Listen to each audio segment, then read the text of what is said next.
Here's an unbelievable story from one of the unlikeliest places, Perth, Western Australia. Surrounded by the Indian Ocean to the west and the endless outback to the east, this city is so remote that it's often called the most isolated capital on Earth. Yet, what unfolded there in the early 1980s sounds less like a true crime tale and more like the plot of a Hollywood thriller featuring a gold heist, police corruption, bikers, and a car bomb in the leafy suburbs. It began with a fire in 1982 when a small suburban building society went up in flames. Among the ruins were bank checks that were presumed destroyed, except they hadn't been destroyed. The checks were stolen, and weeks later, they were used to purchase $650,000 worth of gold bullion from the Perth Mint, equivalent to over $2 million today. The case was handed to Detective Don Hancock, a veteran investigator and head of the Crime Investigation Branch, known to his colleagues as the Silver Fox. Renowned for his sharp instincts and colder resolve, Hancock quickly realized this wasn't a random fraud.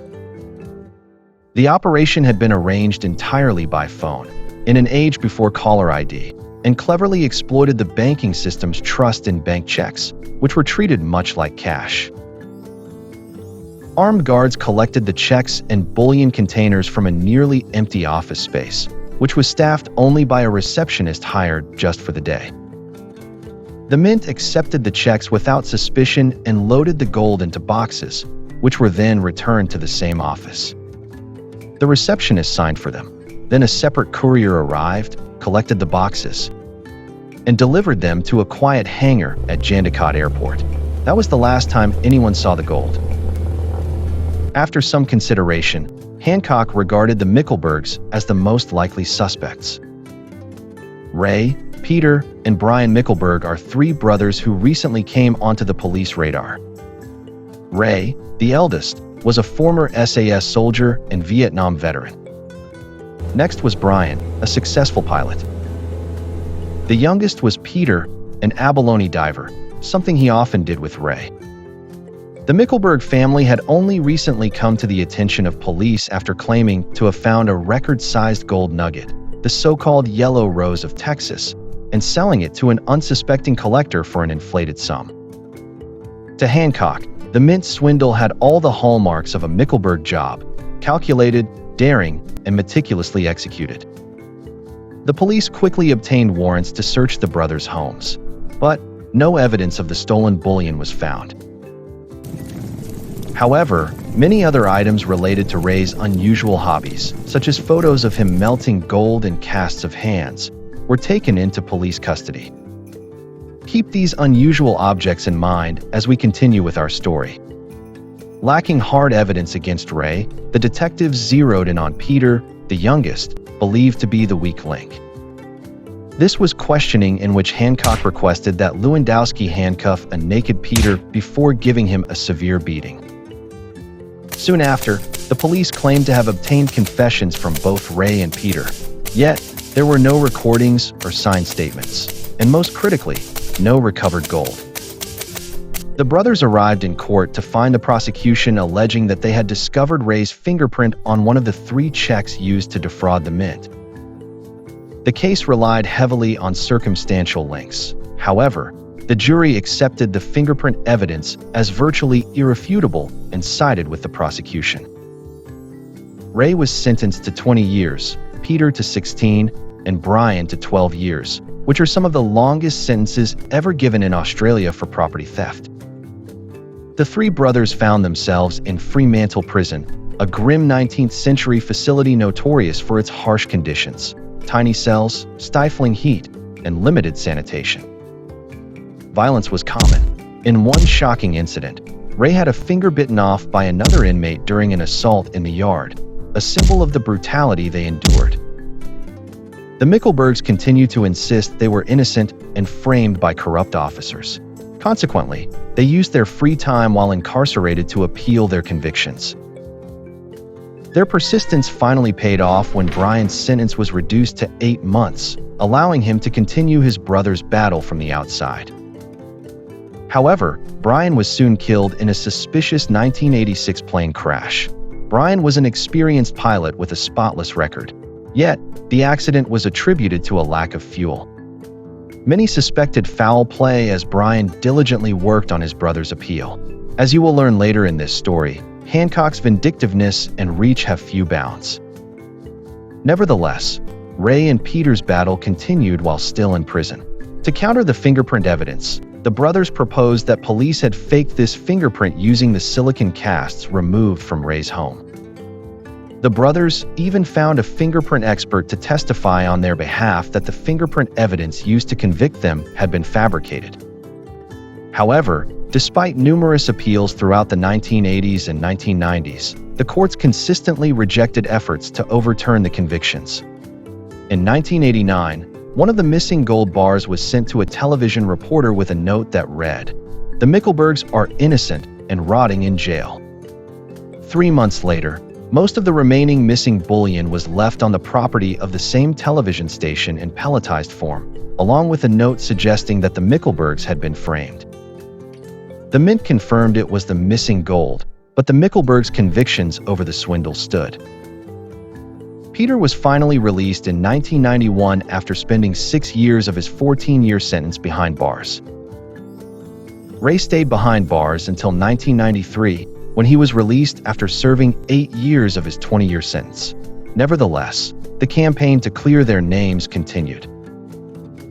By 1994, Don Hancock had quietly retired and returned to his roots in a small goldfields town known as Ora Banda, situated approximately 600 kilometers, 375 miles, east of Perth. He bought the old Ora Banda pub and spent many years restoring it to its former glory. The Silver Fox was determined to put the old town back on the horse racing and tourist map, devoting much of his time to restoring the racetrack and historical landmarks. By 2000, his hard work was finally paying off as horse racing and tourism had returned to Ora Banda. The Silver Fox was living his dream until one afternoon, when a bunch of outlaw bikers, the Gypsy Jokers, rolled into town for a few drinks. If the bikers knew about Don Hancock's forbidding reputation, they might have thought twice before engaging in their usual antics. When one of them made a crude comment to a barmaid who happened to be Hancock's daughter, Hancock ordered them out of his pub. Therefore, seeing Hancock was not someone to reckon with, they left, continuing their gathering around a campfire in the nearby scrub. Then suddenly, 2 shots rang out from the surrounding darkness, and the Jokers took cover. They soon noticed that one of their number was bleeding profusely from a bullet wound to the torso. They rushed the wounded man to a nearby mine site medical center, but he was dead on arrival. The local police were informed of the death and initiated an investigation into the incident. Since Ora Banda has only about 30 residents, Don Hancock was the obvious suspect due to the earlier altercation. The investigating police had been with Hancock earlier that day, and upon questioning, noticed that he was freshly showered, had changed clothes, and smelled strongly of oranges.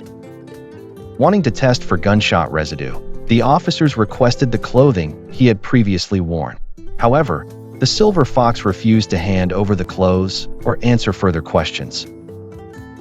Nevertheless, Gypsy Jokers believed they knew who was responsible and wanted their revenge. Therefore, since they couldn't guarantee his protection, the police asked Hancock to leave his beloved Ora Banda.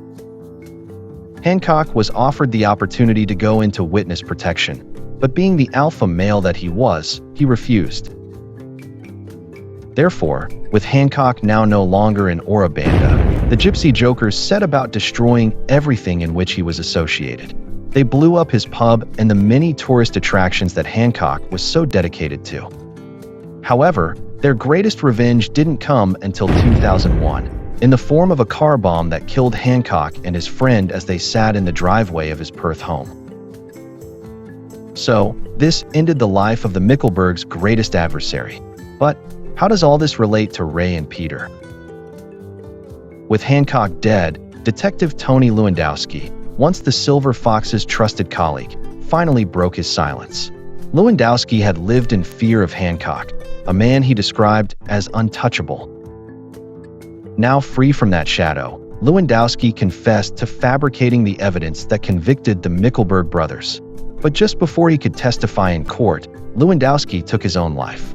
It was a final act that deepened the tragedy and added weight to the brothers' decades-long claims. In 2004, the Western Australian Court of Criminal Appeal officially quashed the convictions. The government issued an apology, acknowledging the gross miscarriage of justice.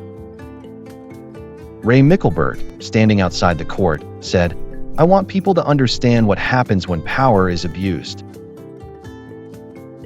So, the people responsible for the Mint Swindle have never been identified. Yet the deeper mystery isn't about the missing gold. It delves into how far power can go unchecked, the silence, the corruption, and the terrible cost of being on the wrong side of the system. Ultimately, the real crime wasn't just the gold that vanished. The truth took decades to surface, and lives were shattered along the way.